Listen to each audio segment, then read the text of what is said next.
focused on college mentoring and college access for Native students in the Southern California area. Just last week, Indigenation was honored by the Center for Native American Youth in Washington, D.C. as the 2015 Champion for Change. On behalf of Indigenation, we are very excited to have you all here today and excited that you were able to join us for this historic debate. I will be announcing Tanya Armendariz. Tanya is the founder and board president of the Cherokee At-Large Leadership Network, or CALNET. She has also held a position on the Valley of the Sun Cherokee Council since 2012. And before that, she supervised the Arizona State Supreme Court on the Foster Care Review Board and worked closely with issues surrounding the Indian Child Welfare Act. She is one of the main people responsible for this groundbreaking debate and worked tirelessly to ensure that every member of the Cherokee Nation has access to this historic event. Please welcome Tanya Armendariz.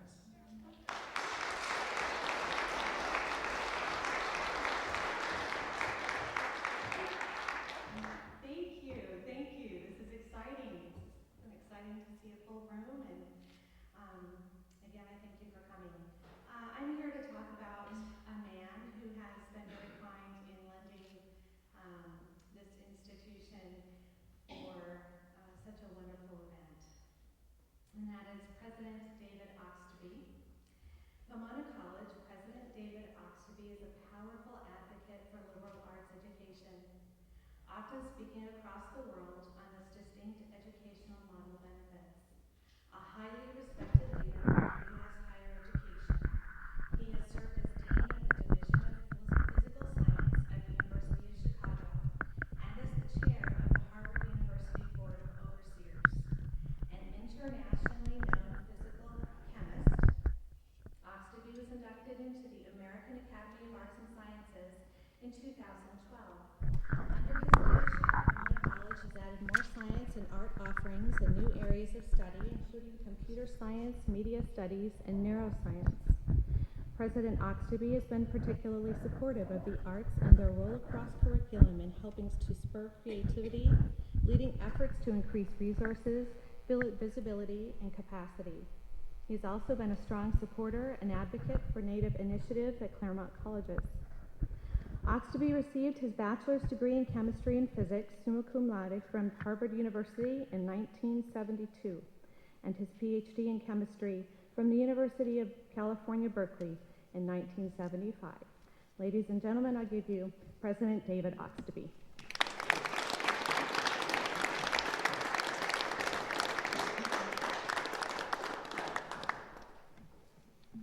Thank you very much, Tanya. Welcome to Pomona College for the Cherokee Nation Principal Chief Candidate Debate, the first in a series of historic debates for the Cherokee Nation. We are honored today to be on Tongva land, and we recognize all elders, tribal nations, and groups represented here today. We are especially honored and humbled that the Cherokee Nation decided to host this debate at Pomona College. This is the first event of its kind, not only for the college, but for the Cherokee Nation as well. Approximately 2/3 of the Cherokee Nation citizens live away from the traditional tribal jurisdiction. This is the first ever debate for principal chief and deputy chief candidates with locations outside of Oklahoma. I would like to extend a warm welcome to the Cherokee Nation candidates for principal chief, Chad Smith, Charlie Soap, and to the candidates for deputy chief, Julia Coates, Lee Keener. I would also like to acknowledge all the people behind the scenes who have put so much time and effort into planning, organizing, and making sure that this event went smoothly. Thank you very much.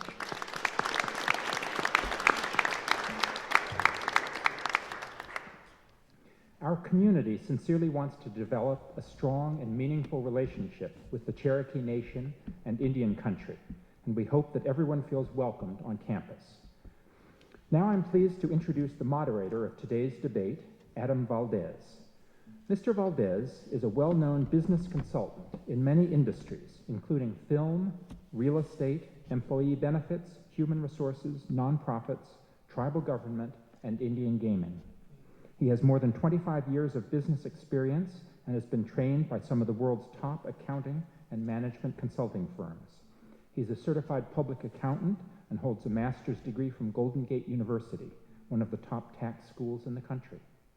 Mr. Valdez is an advocate for Indian people, especially women, children, and tribal elders, and has forged many strong relationships with tribal elders across the country. He contributes his time to many social causes in the local area, all with the goal of helping others.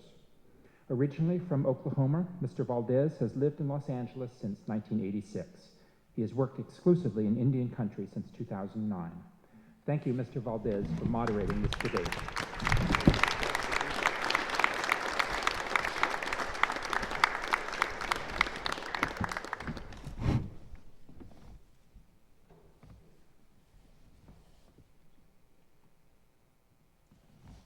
Welcome, ladies and gentlemen, to our venue tonight for a debate between candidates for Principal Chief and Deputy Chief of the great Cherokee Nation. The Cherokee Nation has existed since time immemorial and is the largest native government in the United States. The Cherokees have maintained a government-to-government relationship with the U.S. since 1785, and it is that sovereign nation status that continues today in full force and effect. Often described as one of the 5 civilized tribes for its cultural adaptations across generations, written language via Sequoia syllabary, and by its constitutional form of government, the Cherokee Nation stands today as an enduring example of the resourcefulness and perseverance of Native peoples around the world. Since the creation of the office of Principal Chief by the Cherokee Constitution of 1827, the Cherokee people have elected the head of their executive branch of government to lead and serve this great nation. This year, the Cherokee people will once again decide who that Principal Chief and Deputy Chief will be for the next 4 years. We are here tonight to hear from those who would serve the Cherokee Nation as Principal Chief and Deputy Chief, and we are extremely honored to have these candidates in attendance for this historic conversation. Welcome again.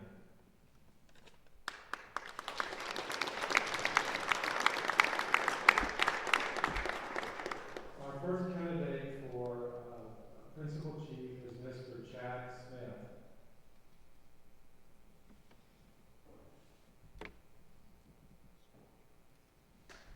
Welcome, Chad.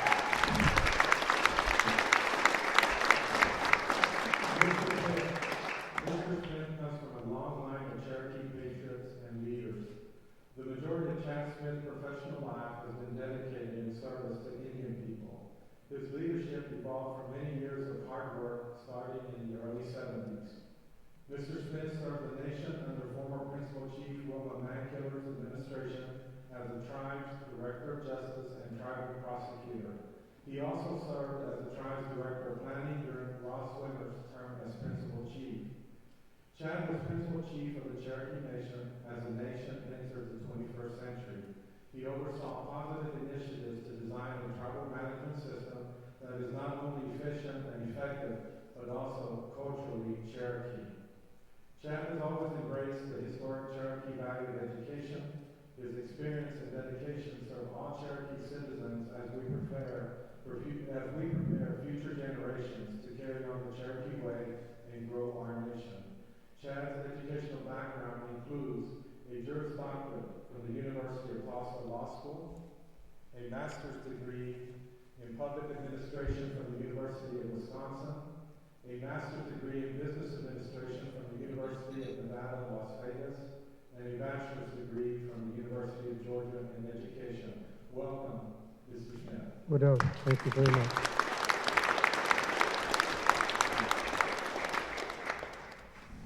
Our next candidate is Mr. Charlie Soap. Mr. Soap, welcome.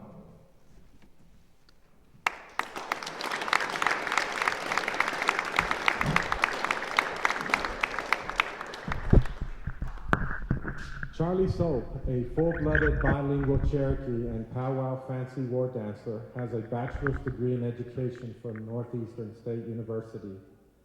Mr. Soap has dedicated his career to strengthening Cherokee communities and served as a community service group leader for the Cherokee Nation, overseeing a $100 million budget dedicated to public transit services, roads, bridges and infrastructure projects, environmental health services, self-help housing assistance, youth programs, and natural disaster relief. Mr. Soap was Principal Chief Wilma Mankiller's husband and community development partner for more than 30 years. Mr. Soap served as Director of the Cherokee Nation Community Development Department and as the Oklahoma Area Director of the Christian Children's Fund. Due to his accomplishments and innovative approaches to community development in rural communities, Mr. Soap has received numerous awards, including the Common Cause Public Service Achievement Award and 2 National Certificates of Merit from the Department of Housing and Urban Development. Welcome, Mr. Soap.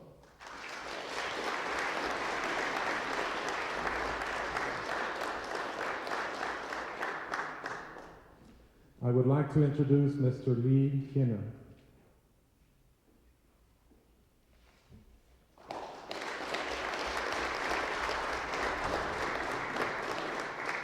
Welcome, Mr. Keener. Mr. Keener attended the University of Oklahoma his freshman year in the President's Leadership class. He then transferred to the University of Tulsa, where he graduated in 1981 with a Bachelor of Fine Arts degree in Commercial Design. Mr. Keener has served on the American Red Cross Board for Rogers and Mayes County. He has also served as president and board member of Rogers County Cherokee Association. As president, he worked with Rogers State University to set up scholarship endowment for Cherokee students. Mr. Keener worked with the RCCA team to initiate a youth camp, which has been very, very successful. Mr. Keener has taught many Cherokee history classes over the course of several years. He has been on the Administration for Native American Lifeways Advisory Board. He is a Leadership Oklahoma class graduate. He worked for the Cherokee Nation Entertainment and Marketing for 7 years. He was also elected to the Cherokee Nation Tribal Council in June 2011. He is proudly serving the citizens of District 14, which serves parts of Tulsa and Rogers counties, and he serves on all active committees within the council. Welcome.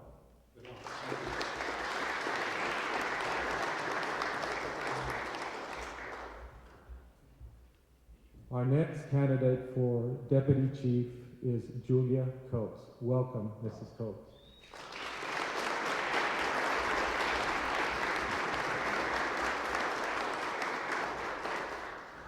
Julia Coates is a citizen of the Cherokee Nation. Born in Pryor, Oklahoma, and raised in Northern California, she holds BAs in Anthropology and English from San Francisco State University and a PhD in American Studies from the University of New Mexico. She has worked for Native American nonprofits, tribal governments, and non-governmental organizations, and serves on several boards of organizations engaged in issues of native lands, communities, and education. She has been a professor of Native American Studies at the University of California, Davis, and a visiting professor of Cherokee Cultural Studies at Northeastern State University in the Cherokee Nation. Most recently, she has worked on research, grant writing, and conference production for the American Indian Studies Center at UCLA and is in the process of creating a certificate program with the UCLA Extension. Since 2007, she has served on the Tribal Council of the Cherokee Nation, keeping her constituents informed through her blog called CN Update. Welcome, Mrs. Coates.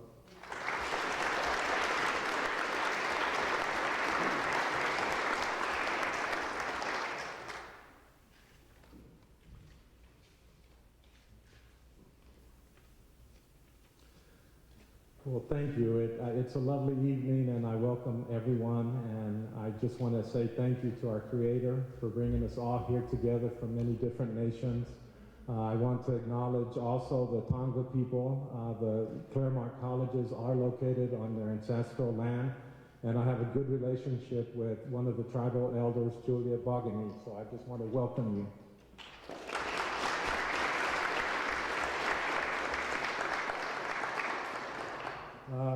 There will be a 3-minute opening statement. We will be starting with the principal chief candidates, followed up by the deputy chief candidates. The way the format will work, each candidate will be responsible for responding to 6 questions that have been prepared.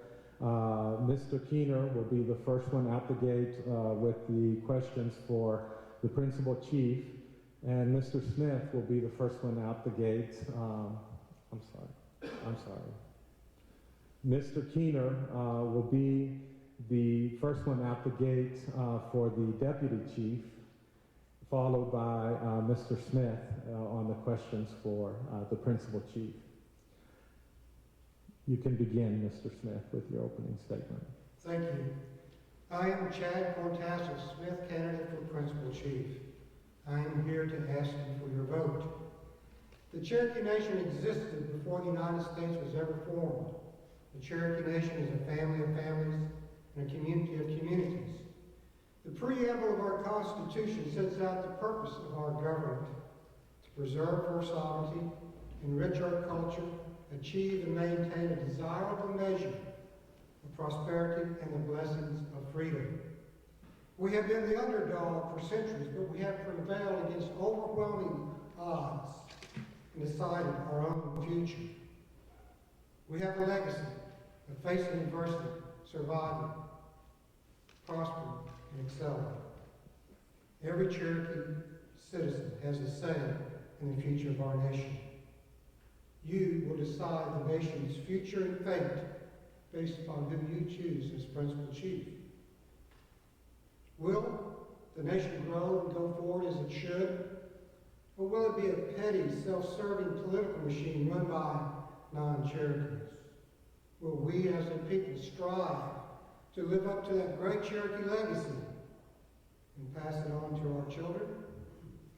Will we connect with each other as family members? I believe in the Cherokee heart.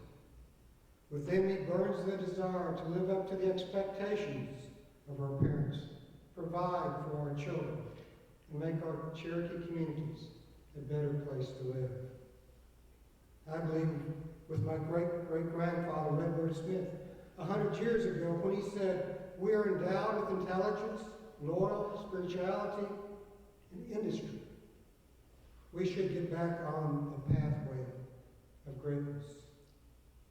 In 1999, to build a strong nation of 100 communities and reconnect our people, Julia Coates and I began to organize 22 at-large communities where each could grow and develop according to their desires and ideas.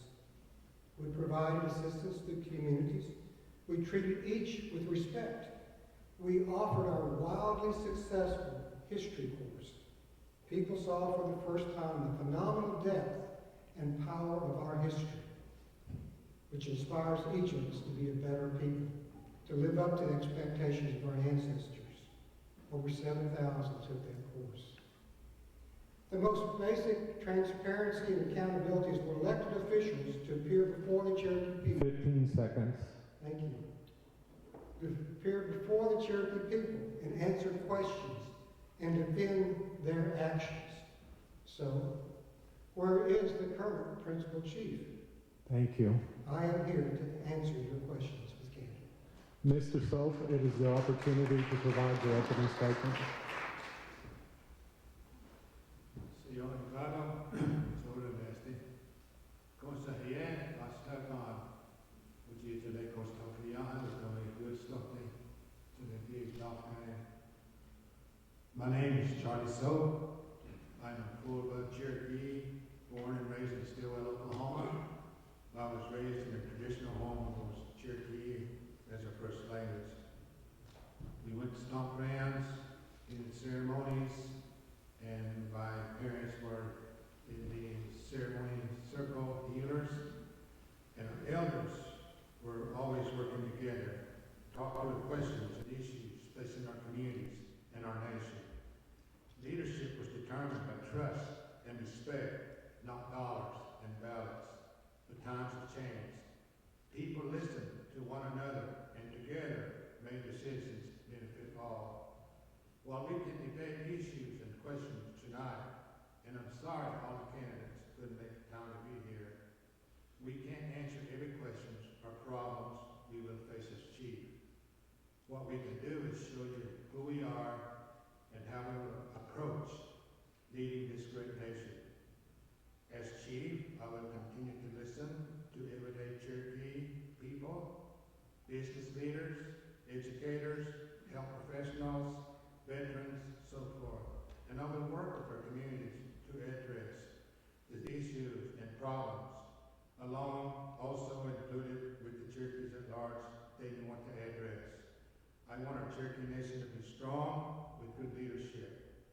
I want our nation to be recognized as front runners in this country in culture, language, education, jobs, providing quality health care for our Cherokee people.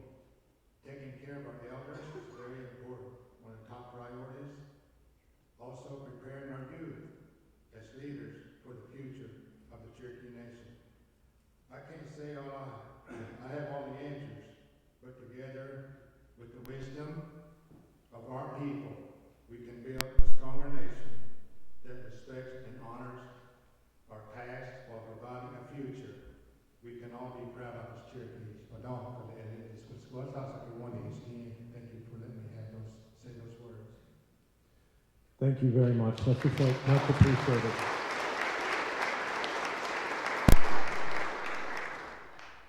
Mr. Keener, as candidate for Deputy Chief, please provide your opening remarks. Hello, everyone. Thank you, Tanya, and I called Ned for putting this on. I was behind the scenes, and I saw how much work it takes to put this on. I'd like to thank Esme and Rory, too, as well, and for Scott for welcoming me in a good way.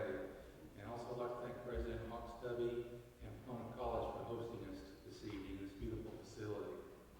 My name is Lee Keener, and I'm a candidate running for the Deputy Chief of the Cherokee Nation. And to paraphrase Robert Kennedy, I do not run to oppose any one person. I run to propose new policies and a new direction. I feel so strongly about it, I'm obliged to do something about it. And my way is to run for Deputy Chief so we can do something about it. As a tribal councilman for the past 4 years, I have a grandstand seat to how the government is working or how it's not working. Every day, I talk to Cherokee citizens who call me and tell me how they're treated in a poor way. I talk to citizens about their health care and whatever the issue may be. And we're on a perilous course by not meeting these basic government responsibilities under this administration. The constitutional task of the Deputy Chief is to aid and advise the Principal Chief. And I can say him because it's going to be a he, so I can say him. I will advise him on basic services to the people, employee relations, housing, budgets, contracts, registration, healthcare, education, culture, sovereignty, gaming, all those things that matter to the Cherokee Nation. And I hope to discuss these more with the 6 questions we have tonight, more in depth. So that's my platform, is to help the families of the Cherokee Nation. If the families are doing well in the Cherokee Nation is doing well. And I think we owe that to all our citizens. Wadam. Thank you very much, Mr. Keener. Ms. Coates, your opening statement, please. Thank you. Good afternoon. My name is Julia Coates, and I'm running for Deputy Chief of the Cherokee Nation on the Smith-Coates ticket. I would first like also to thank the Cherokee At-Large Leadership Network for providing the opportunity for citizens of the Cherokee Nation to hear from some of the candidates for the executive branch offices. I share the sentiment with the others here that it's unfortunate that not all of the candidates chose to be here tonight. And I also want to thank Pomona Colleges and Pomona College and the Claremont Colleges, Scott Scoggins in particular, for all of the hard work that they've done to help produce these debates as well. I'm very excited to be Chief Smith's running mate for Deputy Chief. I welcome this opportunity to share with you the reasons that I am asking for your vote. For almost 8 years, I have served on the Cherokee Nation Tribal Council. I have seen the good, the bad, and lately the really ugly. The first 4 years I served was under the Smith administration. We had a government that was strategic during those years. It didn't spend the people's money without knowing exactly what the plan was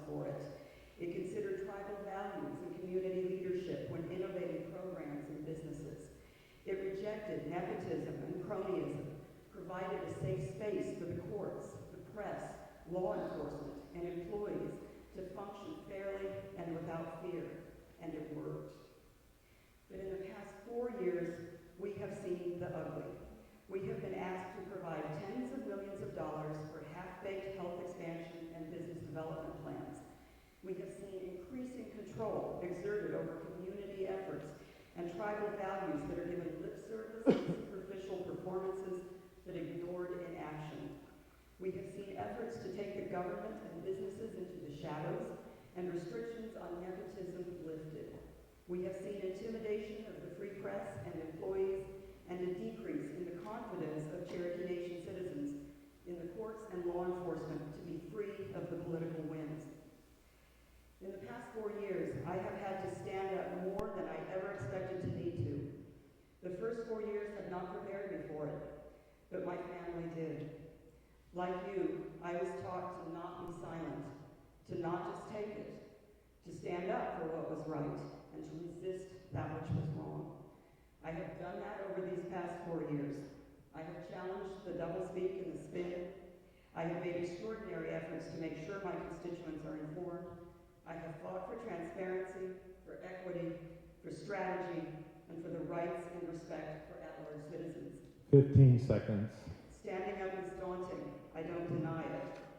But the thing is, the more one does it, the easier it becomes. I've had a lot of practice over these past 4 years, and as Deputy Chief, I will continue to stand up Thank you strong. very much, Ms. Coates. Thank you.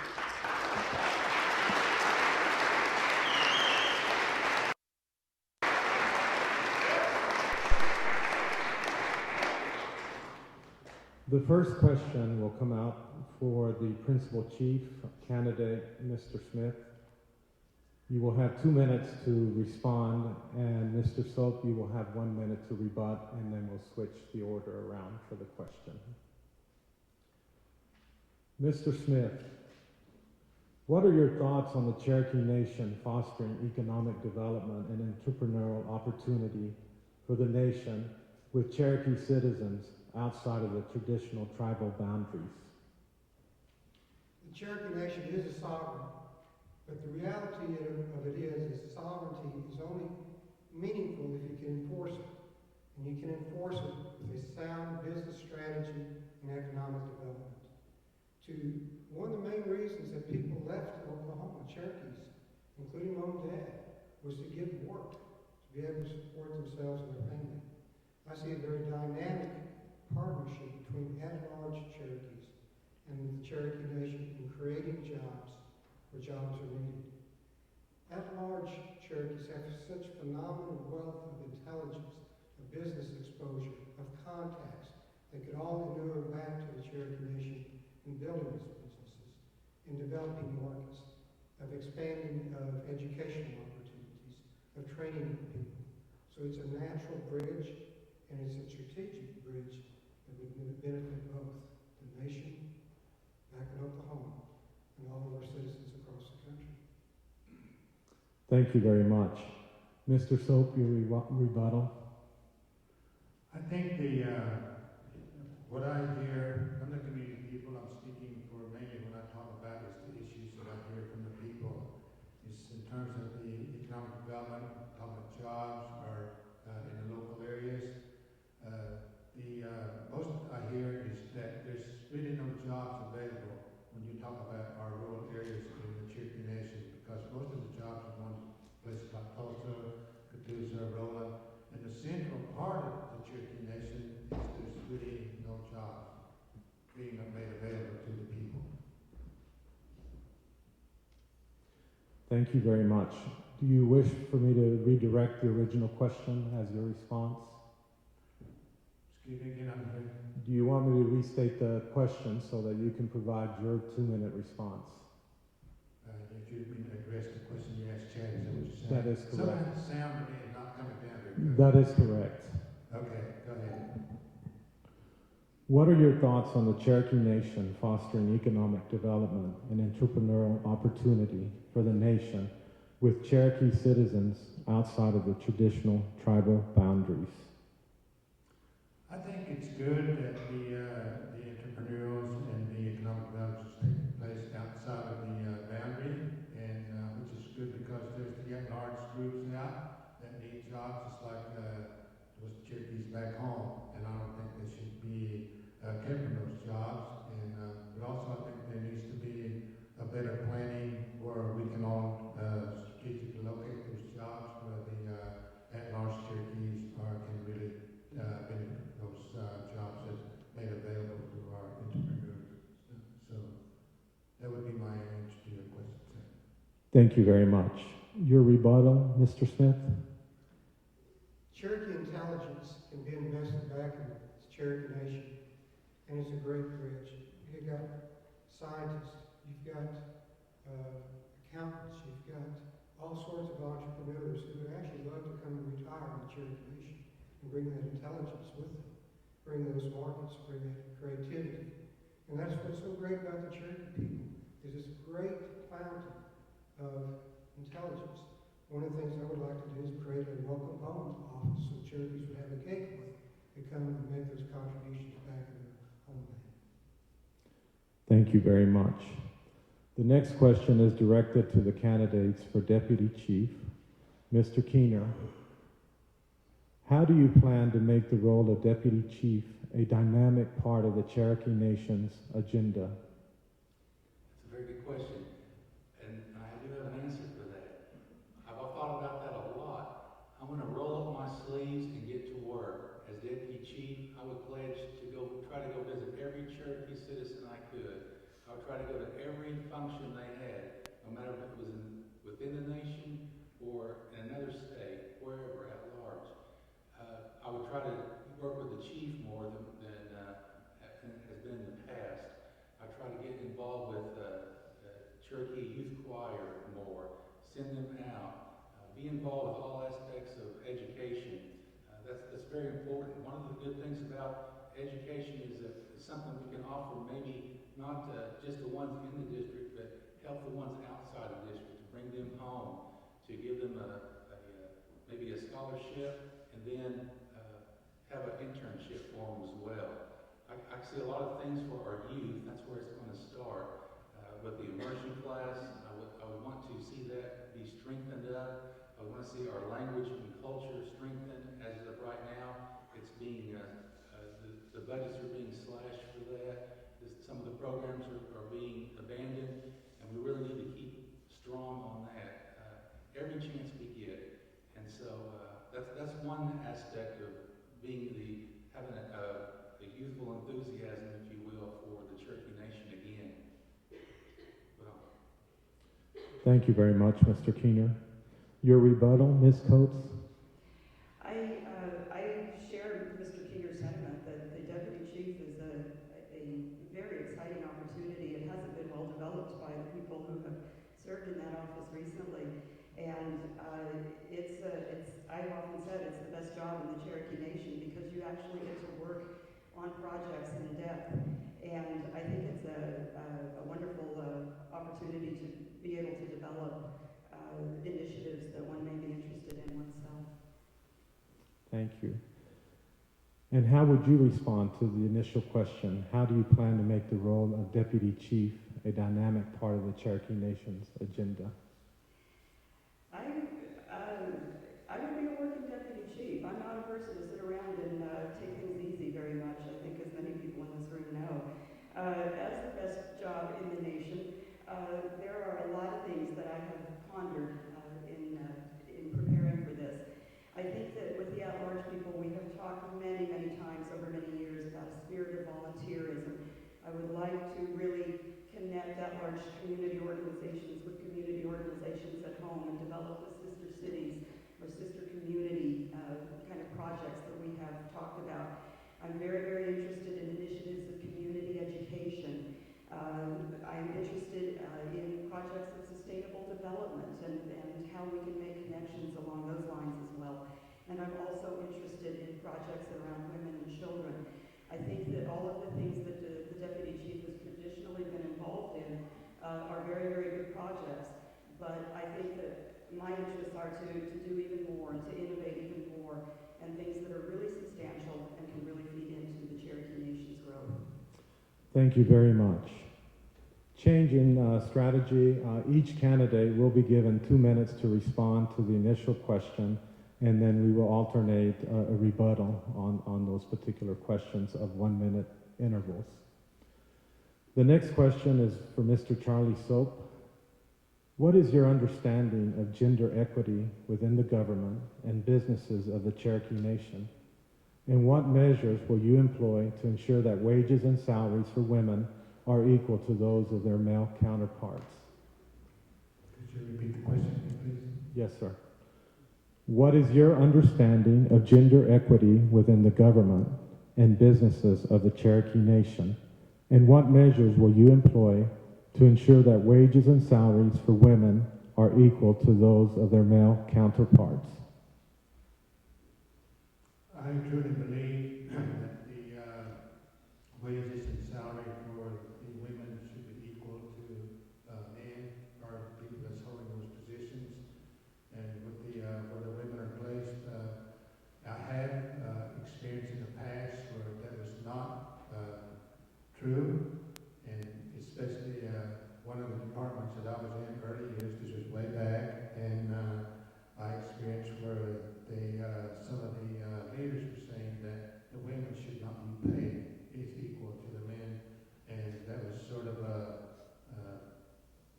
having been always for women, and especially having worked with Wilma Nicola, who was an activist for women, and I just didn't think that was right, so I just did disagree with what they were saying. So I think that truly women should be paid equally as men holding those positions in that regard.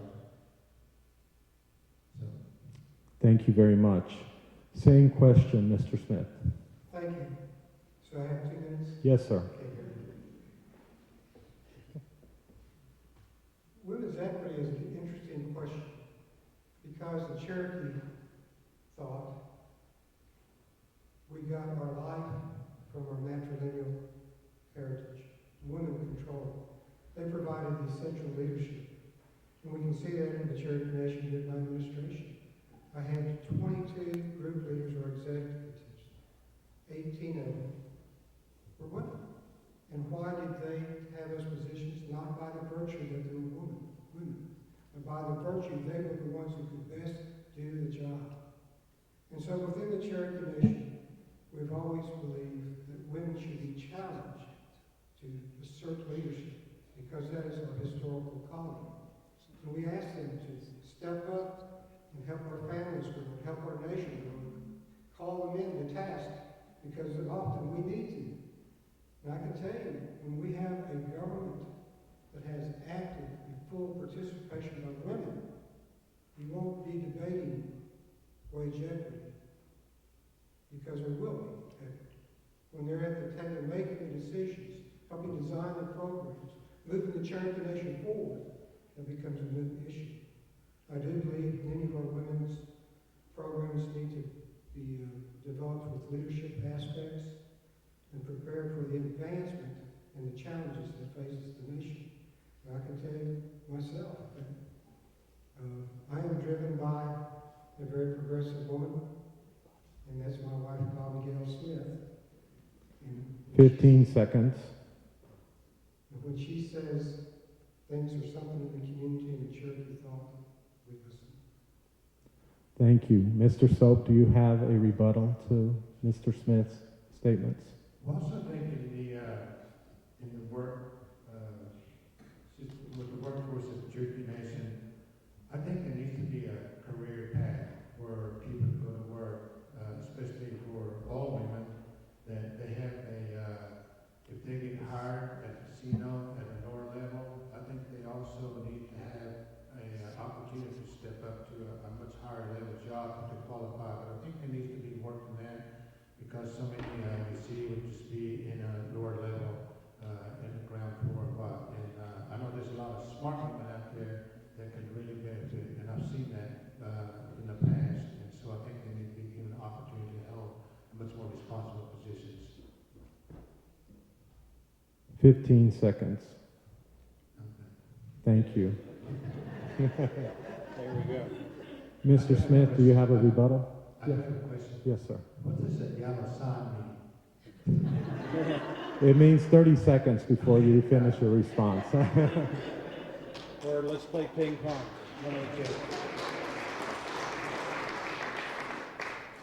Mr. Smith, do you have a comment or rebuttal? Of the 22 executives we had at the Cherokee Nation, 18 women, and that is why we grew the nation in our healthcare system from $30 million to $300 million, became the largest Indian healthcare system in the country, built immersion schools, developed profits. We thrive because of the leadership of our women. And I'll have to say this, of the 4 men that was employed in executive capacity, and Charlie was one of them. But he carried with him a great understanding of our society and culture and a woman's place in it. Thank you very much.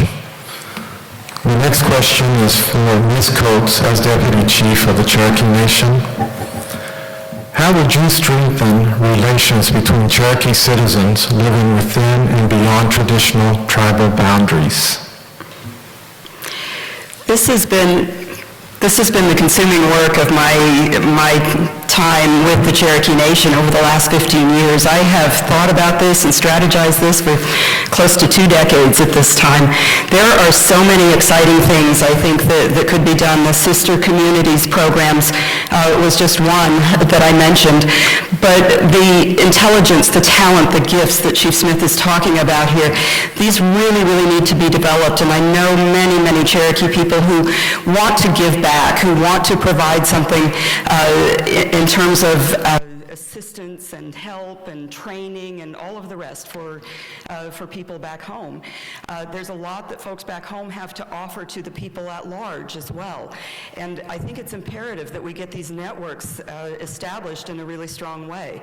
It's my feeling that right now we're getting performances of culture, rather, being sent to the at-large communities, rather than actually bringing people into a living of culture, a lifelong engagement with culture. I think that the Summer Abroad program that we had implemented before needs to be reinvigorated. I think that the summits need to be made substantial, that bring Cherokee citizens from at-large back to the Cherokee Nation, to work with community organizations, to meet people back there, to really develop these kinds of relationships. When you know who somebody is, when you actually have a face-to-face relationship with someone, it's awfully hard to continue to spew stereotypes and anecdotes and of a negative sort. And I think that much more of this kind of connection needs to be made between the people at large and the people at home. Thank you very much. Mr. Keener, same question. Do you want me to repeat it? No, thank you. Thank you. Yes, I agree with that. The strong family ties that we have with those who live at large, it goes deeper than just a casual education class or something like that. It goes to our roots as Cherokees. Even if you live in the district, I know everyone practically has a relative that lives at large. And so as a deputy chief, I realized that, and I would go to the communities and try to strengthen that tie with the nation. I would send out different departments of the nation to come with me and just explain what services that could be available or any help that they could give to the at-large. And by the way, I know at-large is a common term, and Aha'i is what I'd rather say, which means citizen. So at-large sounds like you're wanted for something or something. And one lady told me I don't like to be called at-large anything. So, but just back to the women, as we mentioned before. To me, the women and children, that's where our strength lies. And if we can reach them in all of our communities, then I think we're going to go back on the right path. Thank you. Thank you so much. Your rebuttal, Ms. Coates? I just want to say that if you're at large sounds like you're wanted for something, I'm here to say you are wanted for something. I want you. We want you. We do not want you on the margins. We want you to have a seat at the table. We want you to be respected. We want you to be listened to and to be heard, and we want you to have control within your own communities. We want you. Thank you very much. Mr. Keener, your response, please. Yes, we very much indeed want you. We value you. We're done. Thank you very much. The next question is for Mr. Smith as Principal Chief of the Cherokee Nation candidate. What do you see as a role of the Cherokee Nation Community Association, or the CNCA, and how should the board be structured?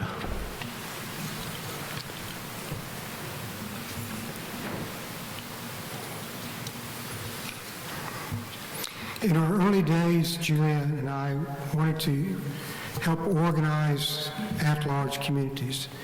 And it came out of her research where Cherokees had migrated. My dad, in the 1940s, came to Bakersfield.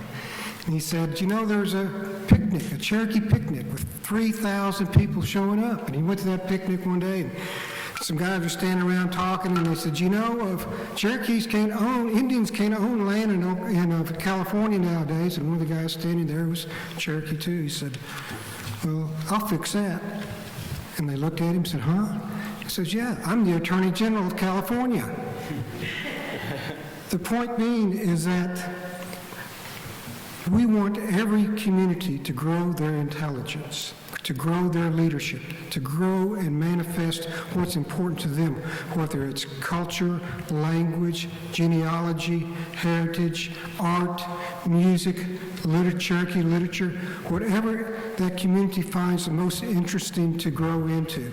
And it's the local leadership that will make that community strong. And we need 100 strong Cherokees to withstand the challenges that we will face in the next 100 years. We need strong families and strong communities. So the idea of the CNCA was a mechanism to interface with the Cherokee Nation to ensure that the resources of the Cherokee Nation came out to the communities and that there was a voice at the nation. And it was, to some degree, 15 seconds. And to some degree, it was an interim process, because as each at-large community grows, becomes less and less need for an umbrella organization to help guide them. Thank you very much. Mr. Soap, your response to that particular question. Repeat the question, please. Yes, sir. What do you see as a role of the Cherokee Nation Community Association, or the CNCA, and how should the board be structured?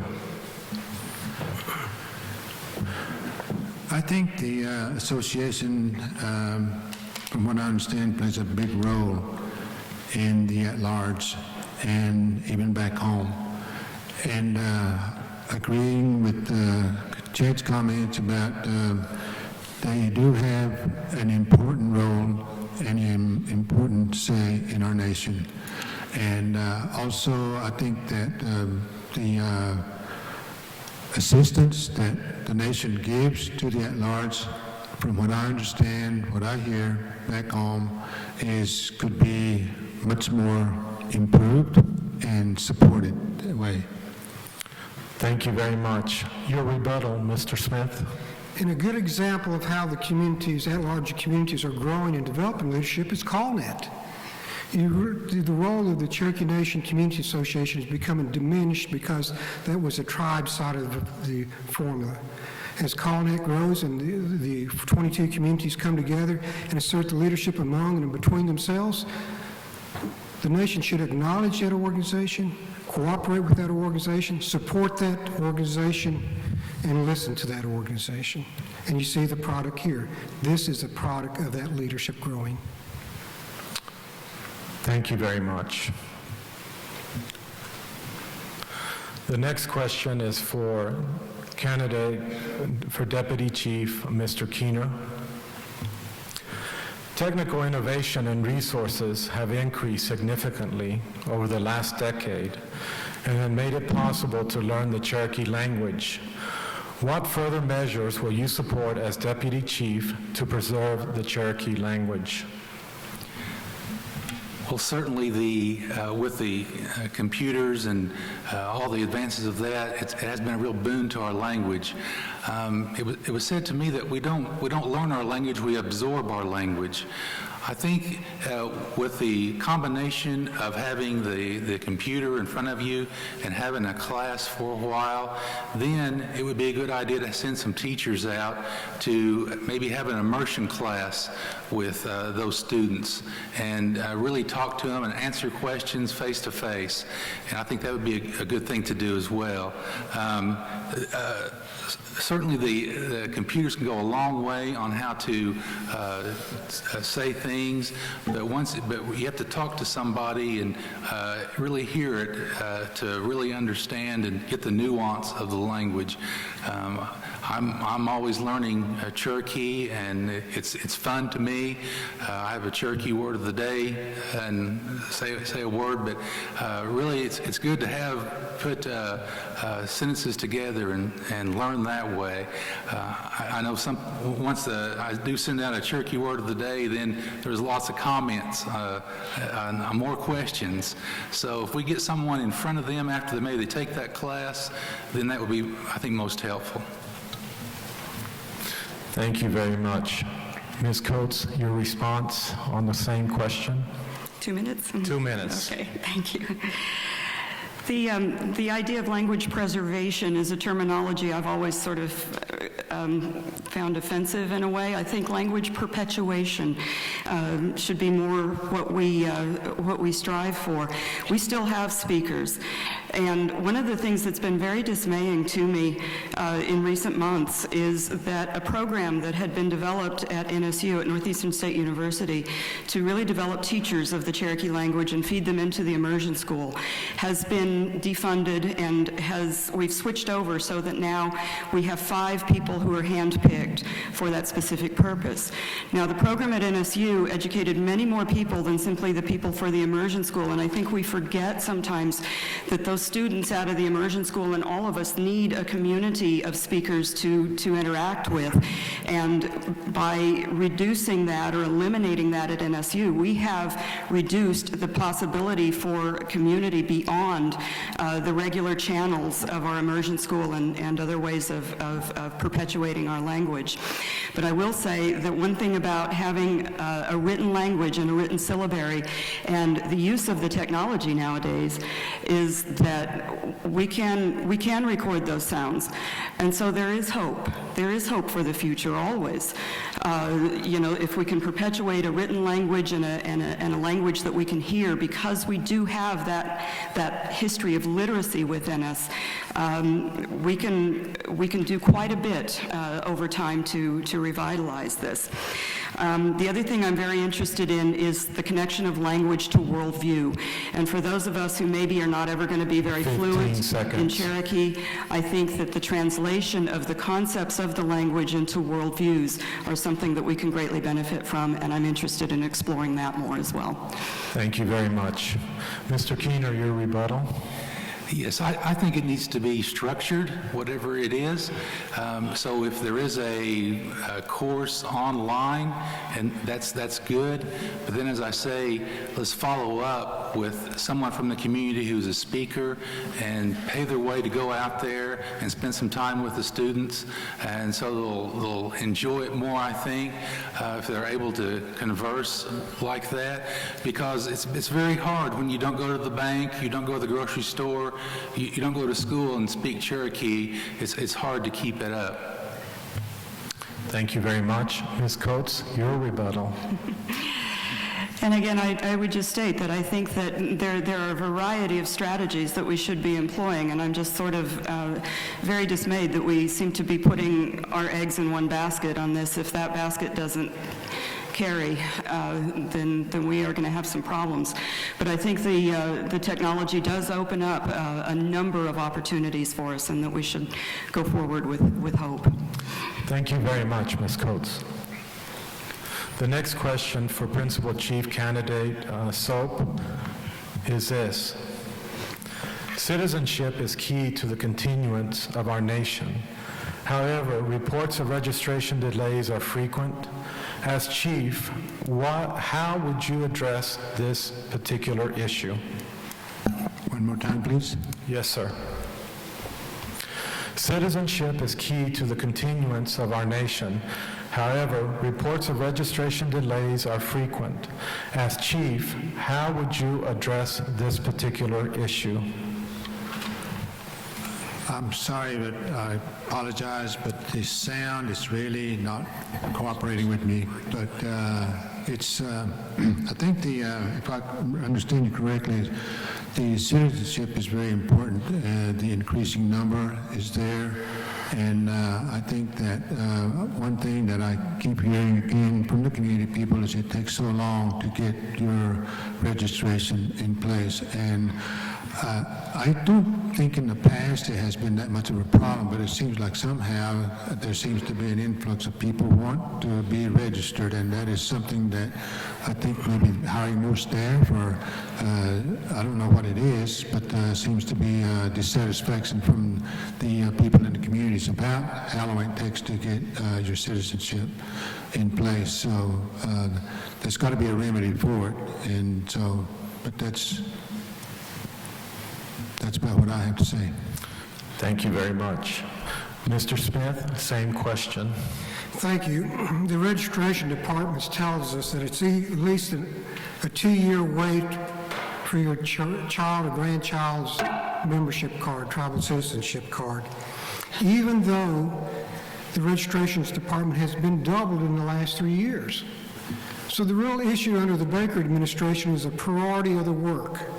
And instead of putting those people to work to process applications that come in daily, he's taken half that staff or half that budget, and sometimes we call it a dog and pony show.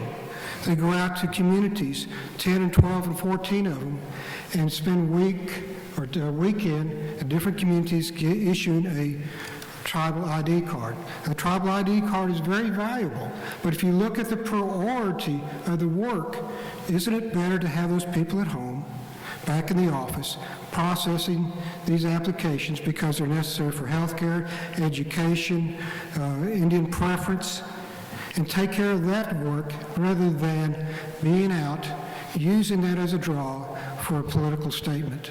And at these events, and we call them dog and pony shows because if you've been to them, only one person speaks, that's the principal chief.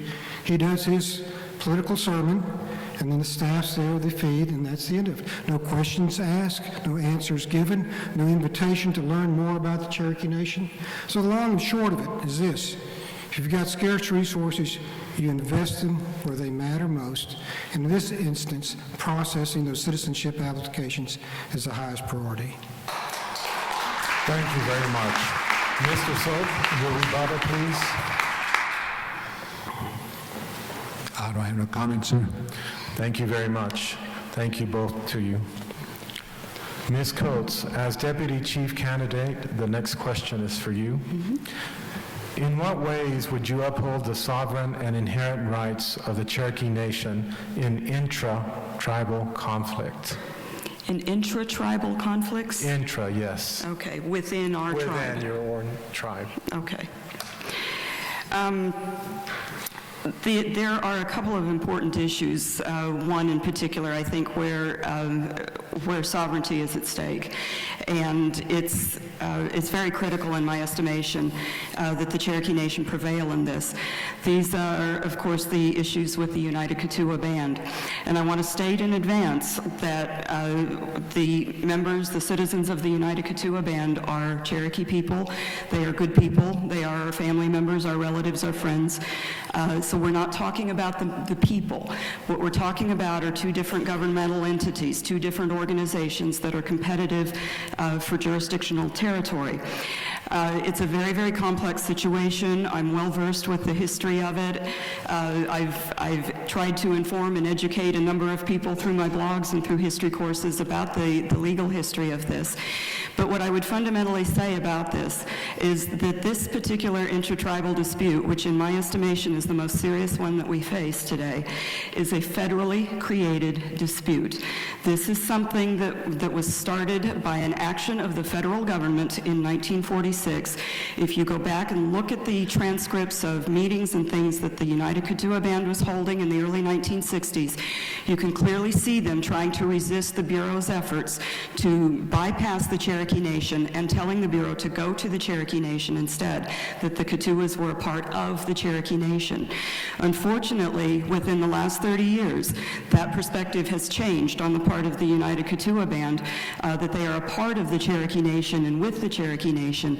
And to me, this is a federal tactic to divide and conquer, and somebody's benefiting from it and somebody is not.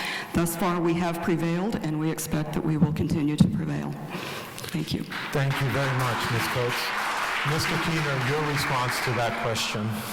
Thank you. Yes, that is probably the most important issue facing us today as far as intertribal conflict.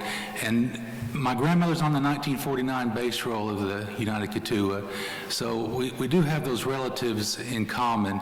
They are Cherokee, and if we bring it up to today, what I see is, of course, it's in court, so we're going to have to wait on the court's decision on that. But one thing I really have seen is the unwillingness for each side to talk to each other. If we could just sit at the table and figure out what we could do within legal parameters, that would go a long way, I think, to helping us get along again. But as it is now, there's no movement that I see on either side of the aisle for some kind of dialogue. I think that was squelched, and I don't know if it can come back again in the near future. Thank you very much. Ms. Coates, your rebuttal, please. Thank you. I wish that dialogue was possible, and I hope that it will be at some point in the future. But I would point out that, for instance, it is the Cherokee Nation who continues to allow dual citizenship for people to be members of the UKB and also of the Cherokee Nation. It's the UKB who says, no, that's not possible. I think we see it in our American political system. It's hard to have dialogue with only one party at the table sometimes, or two parties that aren't really willing to give very much. But I will just state that the federal courts thus far, where this issue has been decided in half a dozen cases over the last 25 years, the same case sort of being replayed over and over and over again, consistently has said the Cherokee Nation is the historic government within this jurisdiction. Thank you, Ms. Keener. Ms. Coates. Mr. Keener, your response. Thank you. Yes, and that's the position I've always taken as well, that it is the Cherokee Nation is the rightful heir to all the land. And one of my first acts that I sponsored once getting on council was to make it illegal for any tribe or nation to try to usurp our land. And that was one of the acts I was most proud of, being new on council. But in some circles, I was vilified for that because I stood up for the Cherokee Nation. And I was very curious about that being one of my first acts. And I thought, wow, why is a patriot being vilified like that for the Cherokee Nation? So I will still stand for that and always stand for that. Thank you very much. Mr. Smith, your next question. How might you ensure that hiring and advancement in tribal and business affairs be conducted within the appointed positions of the Cherokee Nation in an impartial, merit-based manner? Please do that one again, okay? Certainly. How might you ensure that hiring and advancement in tribal and business affairs be conducted within the appointed positions of the Cherokee Nation in an impartial, merit-based manner?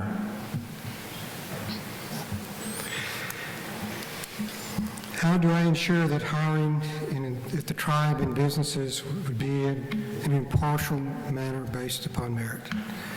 One thing you first do is you go back to the council and tell them to repeal the nepotism laws that they set aside. It is mind-boggling that our council, with these two an exception, passed a law, said, we're going to throw all the nepotism laws out and we're going to create a safe harbor to hire your kids. It was sobering. And what was the result? The administration hired 53 of their family and friends and their council's family and friends without going through the employment process. And that tone and tenure is set by the principal chief to allow and send a signal to everybody down the organization, just hire your buddy, just hire your brother-in-law. It doesn't matter if he's qualified or not, and pretty soon it becomes an incestuous organization. There's 3 reasons that you don't practice cronyism. 1, it makes you look bad the first day. Number 2, 6 months from then, when everybody understands they can't do the job, your cousin can't do the job, your brother-in-law can't do the job, it makes you look worse. And the 3rd reason is that you can't get rid of them. So you just don't go there. And in our administration, my first 6 months, folks said, are you going to fire your political enemies? No. Everybody was given a chance to show themselves. We've had a strict regiment of hiring on merit. Who can do the job best? Who can dedicate themselves to the nation's future? You enforce the provisions of the personnel policy and the laws of the Cherokee Nation. You don't get there. Thank you very much. Mr. Soap, your response to that same question. I also experienced people saying how unfair the hiring practices at the nation. And we do have the HR, the Personnel Policy and Procedure, but my understanding from some of the staff, not from HR, but the way some of the people talk, is that that doesn't matter. Because there's a lot of nepotism, and if there is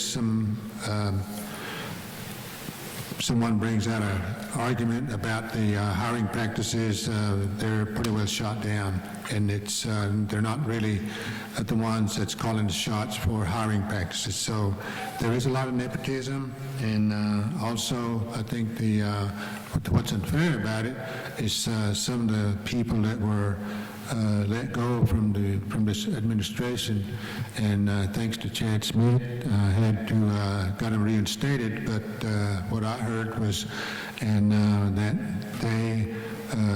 they won the suit, but they're not going to be paid back the money because it's just the way they do things there. It's very unfair, and they deserve the money for the back pay that they had because of the suit.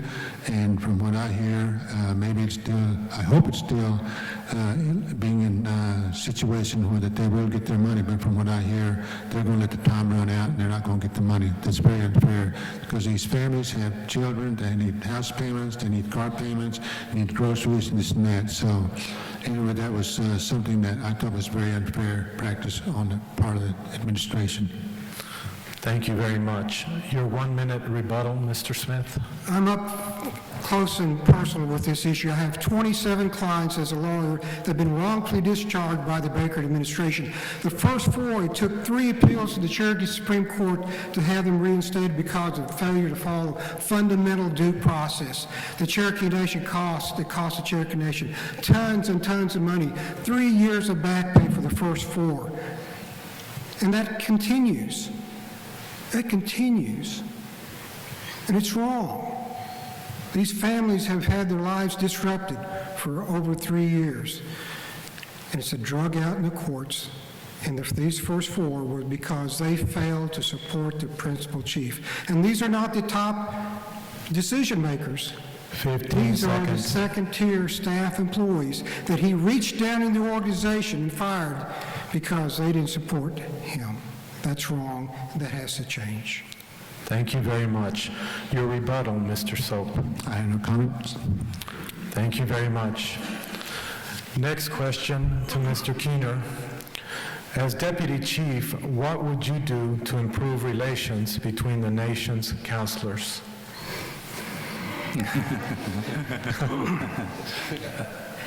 Well, okay. Well, sometimes when we're in committee or council, I'm looking at the door and I want to say, I'm sorry I didn't hear you. I was expecting a group of kindergartners to come barging through the door and come in here and restore order.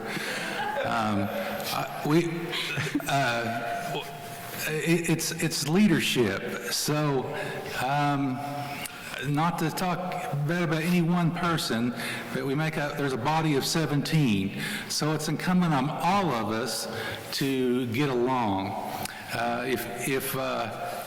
There should be no personal attacks, no backbiting, but that happens.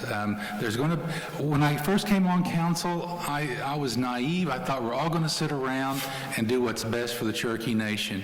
But what I've seen, that's not the case. It's somewhat self-serving for some of them, and boy, am I going to get it when I get home. But if we could all work together again, and that's going to take all of us. So it's on me, it's on Julia, it's on all the council people to act in that way.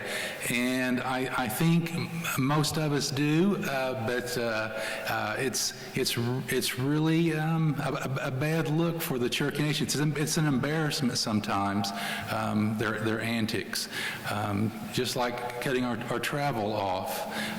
So just vindictive actions like that. So what are we going to do? We're just going to have to all get along. Thank you very much. Ms. Coates? Ms. Coates, your response to the same question. Thank you. All the above.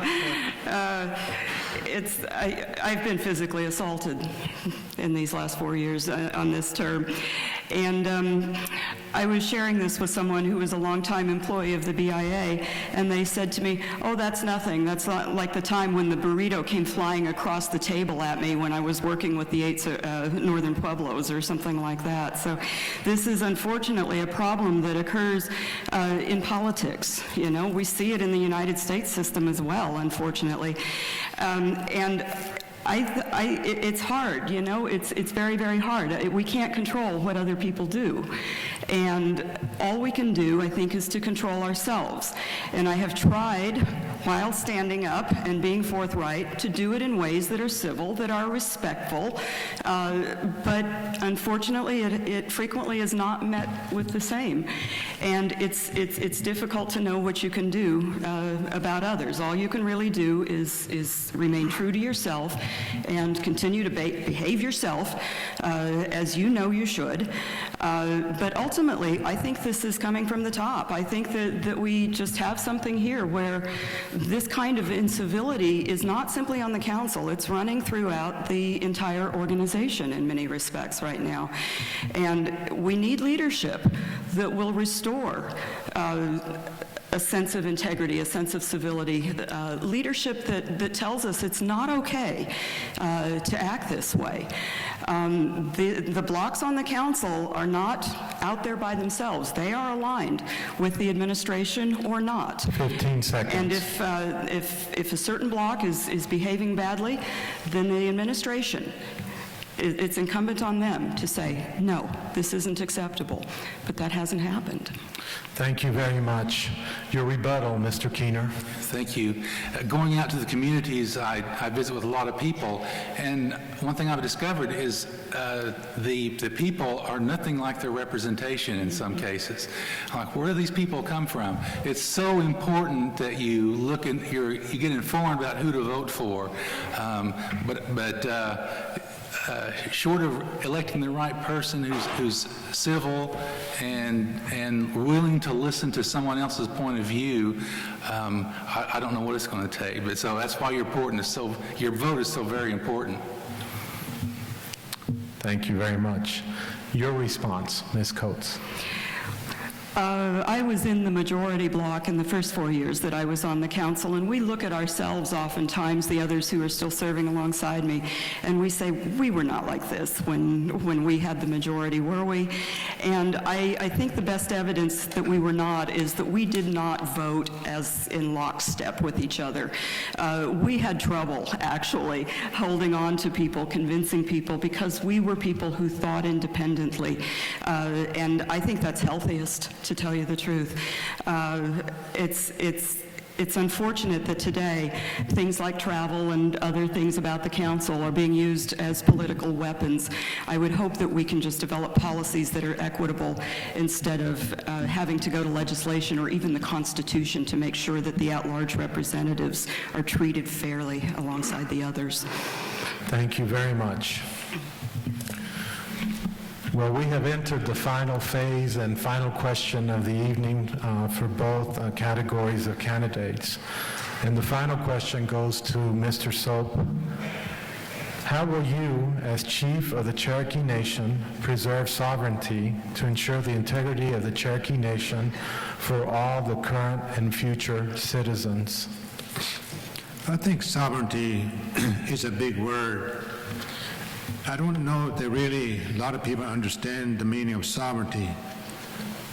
Sovereignty is for everybody, all people, individuals. But sometimes I look around at the nation, and sovereignty is something that people hide behind when there needs to be something done, action taken for a Cherokee citizen, and that's not right. And I also think the sovereignty is something that we should cherish. I think we should be very careful with it. I think how we use it. I think we need to draw strength from that also. It's just not a word that you play around with. And because, as we all know, Congress can just, at the stroke of a pen, do away with our sovereignty. So I think we need to be careful how we conduct business at the nation, how we set examples for our people, not only for our people, but Native people across the nation, because they're also affected by our wrongdoings or when we're not doing right according to the sovereignty that we have been granted. And I think it's very important that we treat it with respect and we treat it with justice, and that we uphold that sovereignty to our benefit as Native tribes throughout the country. We don't. Thank you very much. Mr. Smith. Mr. Smith, your response to that particular question. Sovereignty, voice of the people as a government. And that's what distinguishes our tribal governments from every other voluntary organization. And those rights of sovereignty existed before there ever was United States, before our first treaty with Great Britain in 1721. And once we lose it, it is gone. If you don't exercise it and use it, you lose it. And it's a continuing downward spiral. And of course, it must be rationally and humbly used. And so when you're exercising that right of sovereignty, you need to also think that you need to enforce that right, that you have a remedy with that right of sovereignty. And to enforce that right of sovereignty, you've got to be a good neighbor in the community. You have to have a business foundation, that you're a player in the economic environment of the state. You've got to be an educational leader. You've got to be a health leader. So when the other guy wants to take away from you what is rightfully yours, you can say, no, we won't give it up. Besides that, we are a good neighbor. Why do you want to take those rights away from us or challenge those rights? So the way you protect against the loss of sovereignty, besides being a good neighbor, develop legislative agendas, a federal, a state, and a tribal legislative agendas to say, these are the things that we want to accomplish to protect ourselves and to create the partnerships with the federal, state, and tribal governments around us. That is how we preserve our sovereignty. Thank you very much. Mr. Soap, your 1-minute rebuttal. I think sovereignty again is something that is very meaningful to us, and at times when you look at the national politics where we are, it's very dangerous because sometimes the national politics at the White House could be very dangerous for us, and I think that's why we need to really be careful, up to date on how we treat sovereignty and make sure that we run the jobs, the economic development, all those other things that brings a source of income to us, because that's our source of life for our people, and in order to not to damage it, we need to be very careful with how we treat sovereignty. Thank you very much, Mr. Soap. Mr. Smith, your rebuttal, please. You need also, besides the legislative agenda, you need a litigation agenda for 20 years. Not that you're going to go out and sue everybody that comes down the street, but be prepared for the challenges to sovereignty, for the Cherokee Nation. For example, the Arkansas riverbed we litigated, we won. For Indian child welfare, we need to litigate and win. For taxation, we need to either negotiate or litigate and win. And for the Cherokee Nation, our largest challenge to our sovereignty in the next 20 years is water rights. And so we need a long-term 20-year plan to say, state, these are our rights, please acknowledge them. Let's come in with a protracted negotiation so we don't have to litigate. 15 but seconds. if we do have to litigate, we'll take you to the mat. Thank you. Thank you very much. And the final question for the Deputy Chief candidates, Ms. Coates, you will begin. What initiative will you champion for the Cherokee people? Well, it's about connections, and I am particularly interested in the at-large population, of course, having lived as someone who is at large for much of my life. The connections that we can make are extensive. We need to be able to break down these barriers, these stereotypes that exist between the people at home and the people outside. Sometimes people will see me as an advocate for the at-large, but I have lived at home extensively and taught in communities at home as well, and I'm just as concerned about that population. I really want to build the strength of melding the gifts of each segment of our citizenry and so many more together into initiatives around education, around culture, around community, and around volunteerism. So these will be the primary things that I will be focusing on as Deputy Chief. Thank you. Thank you very much. Mr. Keener, your response to the same question. Thank you. Yes, I'm going to be, as I said in the offset, focused on the families. And who makes up the families is Cherokee citizens. If you're an employee at the Cherokee Nation or for the businesses, I want to be your advocate. As I said, I get the calls every day about someone being mistreated.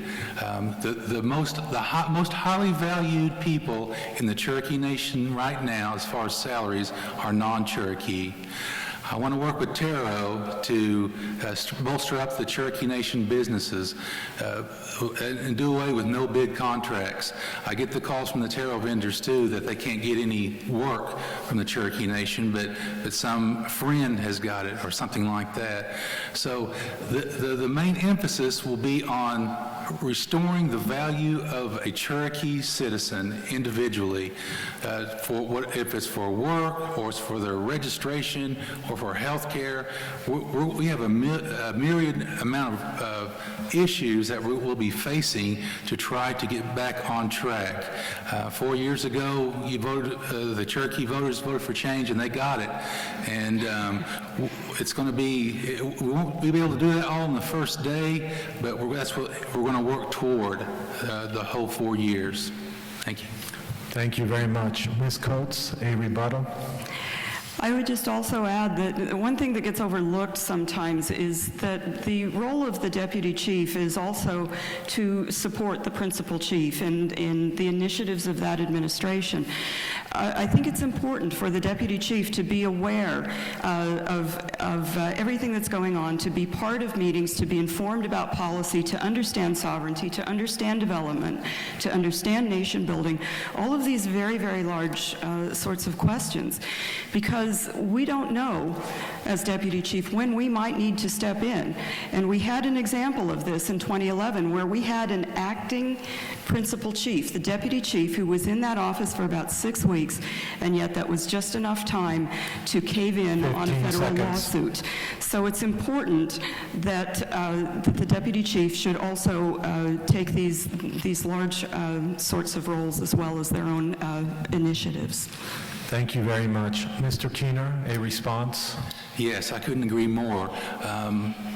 I don't think Julia or myself would be a puppet deputy chief. We won't just go to functions and read something that's put in front of us. We'll actually be engaged in the day-to-day activities, helping whoever the chief is. I would be able to go to National Congress of American Indians and help bolster up our sovereignty there. Once I go there, the most vocal people are the ones who claim to be Cherokee and are not. And they're the most vocal and most passionate. And now we're not really engaged in that discourse either. So there's a whole lot of things that we can be doing, and that's why I keep saying I'd like to be an active deputy chief engaged in these things, because Julia's right. If we do need to step in, we're going to have to know what to do and how to respond. Thank you very much.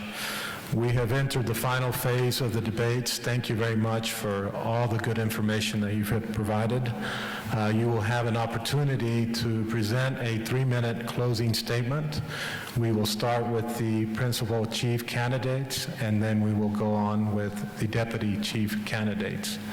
Do you need additional time, or are we ready? We're ready. Mr. Soap, you have the floor to close out your opening statement or closing statement. Thank you very much. First, I would like to say thank you, everybody, for attending this session, and also the facility being made available to us for the debate. And I just want to say that many people back home had asked me to run for office, and I sort of was wavering back and forth. And as the older people and the younger people started coming around asking me to run, then I started thinking more seriously about it. And I think about a year ago, I pretty much had decided I was going to step up to the plate. One of the things that they were telling me back home was that, Charlie, politics are brutal. I sure hate to see you go through that. And in seeing some of the things that happened at the nation where there was some wrong people being mistreated, and then having my brother passed away was an eye-opener for me about some of the things that were not right.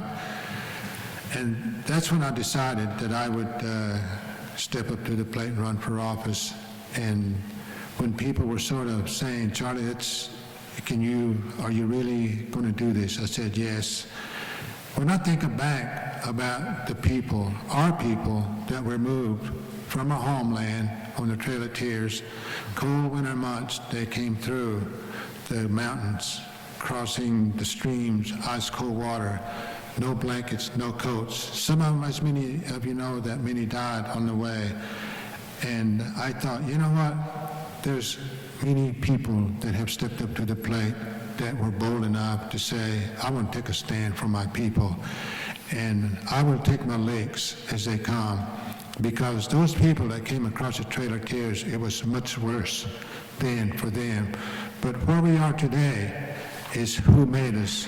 Who we are today as Cherokees is not just one leader, but several leaders have brought us where we are. But the main thing that I look at is us, people, you sitting in the audience, people at Cherokee At-Large, Cherokees back home. and who stood and endured a lot of the things that they had to endure to make the nation as it is where we are, and as a Cherokee Nation, it's very strong. And I also I want to say that I'm very proud of all of you, very proud to have been part of this session. And the thing that I would like to say is, in order to bring the government back to a strong government, leadership is very important. Leadership is about people. Leadership is about caring about people too. So thank you. Thank you very much. Mr. Smith, your closing statement. Thank you. I thank you for the opportunity to appear in front of you and share with you my vision for the Cherokee Nation. The nation is not only a government, but it is a big business. The lives of 8,500 employees depend upon sound management and wise spending of the nation's limited resources. The nation runs health, housing, social services, law enforcement, education, and child protection programs. The nation's businesses include gaming, environmental services, aerospace assembly, tech services, and cultural tourism. The nation needs people and needs a leader who understands the law and can defend the tribe's sovereignty, how to analyze financial statements and make good business decisions, design a system so the many management disciplines work together, knows how our history and cultural traditions operate, and has a proven track record and a vision for our nation.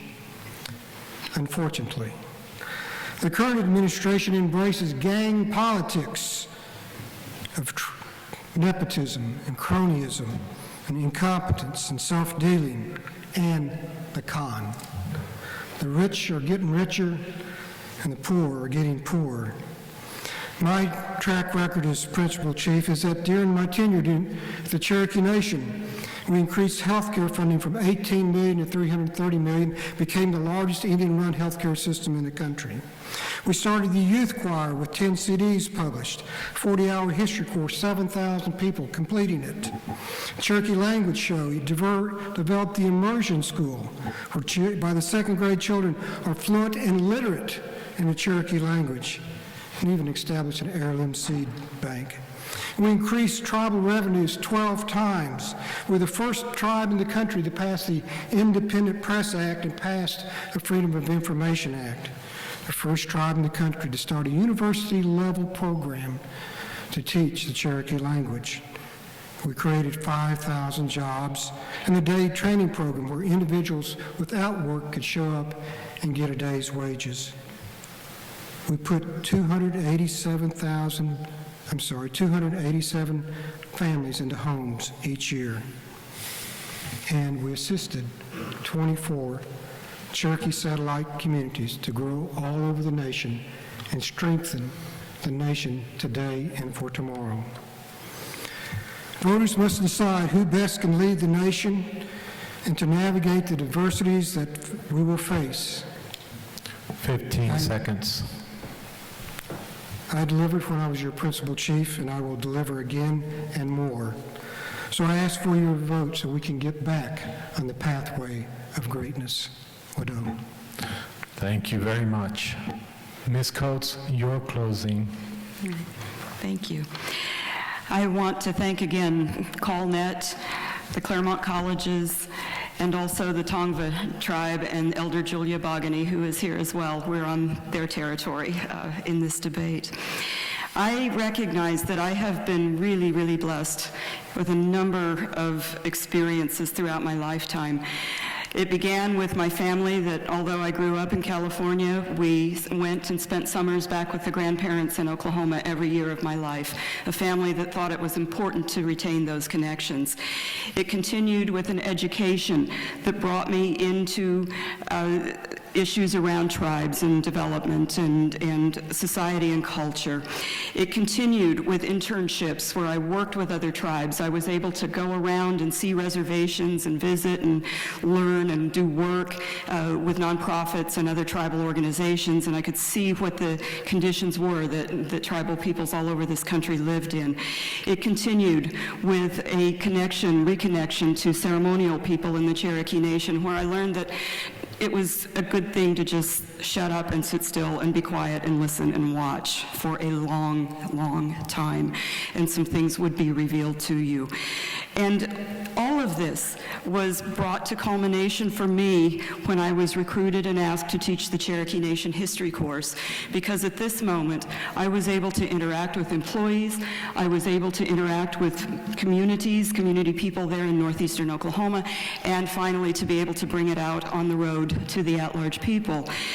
This was the thing that started it all, because all of these experiences have connected for me in very, very, very broad ways, in very unusual ways, I think, sometimes. So everything in my life since has been for the purpose of creating pathways, creating new pathways, so that others can take the same kind of journey that I have been so blessed and so fortunate to be able to take.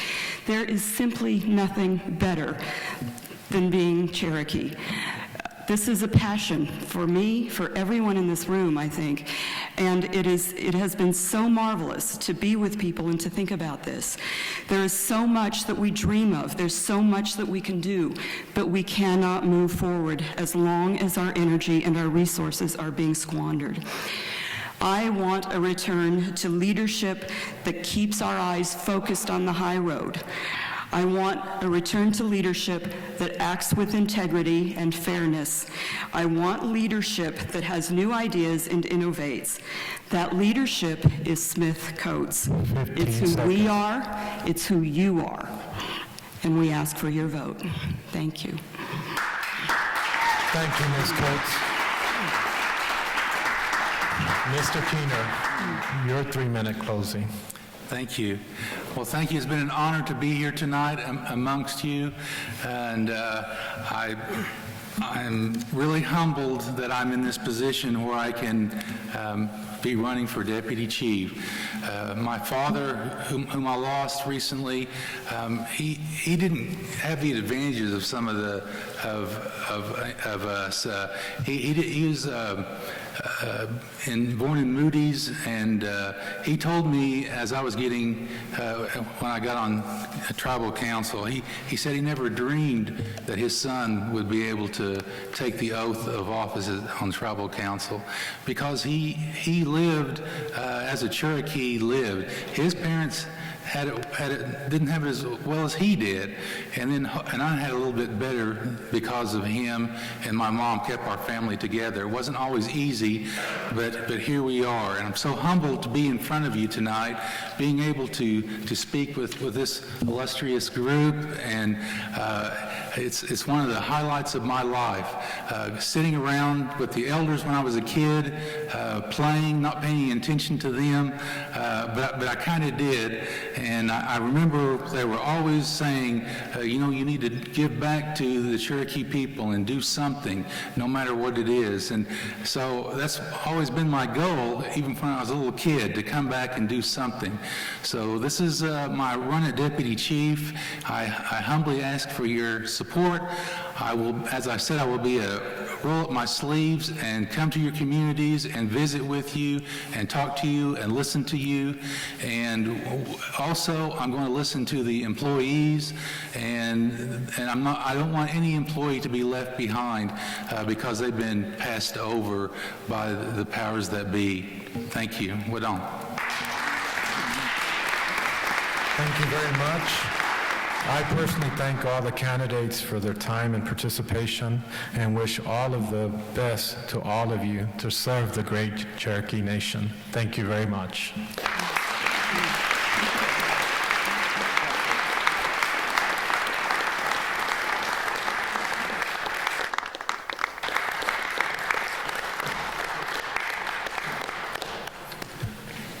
Tanya Armendariz, please.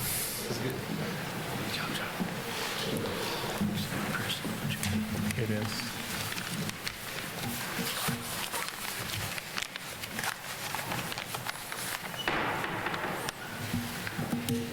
What next? Thank you very Exit much. stage right. Thank you.